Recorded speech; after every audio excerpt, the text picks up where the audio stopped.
age were you when you first realized that you were going to be a writer? Let's see. I am actually an educator author, see that. And so I am still in the education system. I was a high school teacher. I taught African American history. I taught U.S. history, American government.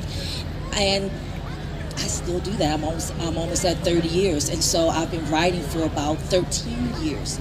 So it wasn't anything that I saw as a kid. I wasn't this voracious writer. I read tons, mainly nonfiction. It's one of those things, there's a story behind it that I came upon this, but it wasn't anything that if you asked me when I was a kid that I foresaw myself doing. If you asked me, I would have said I was going to be a civil rights lawyer.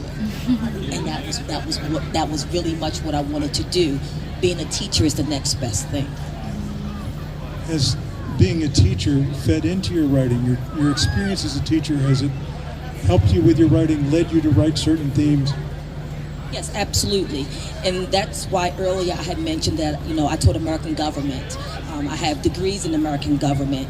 I taught U.S. history, African American history. And so all of those ideas about social justice, about history, about diversity, about the importance of centering Black stories and Black lives, they come from me being a teacher. They come from me being a teacher in Baltimore City of mainly Black and brown children who don't often see themselves in books. And so when you initially asked about Paradigm Romance, that's Black love.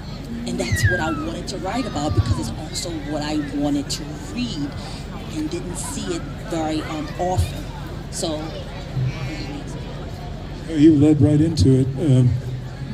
How autobiographical is your work?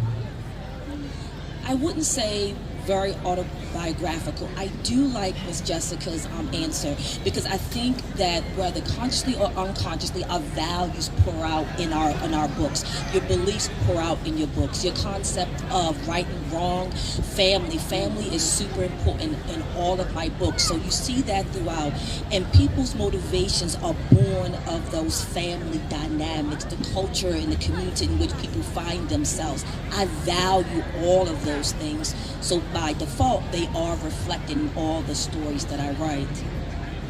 Okay, thank you very much.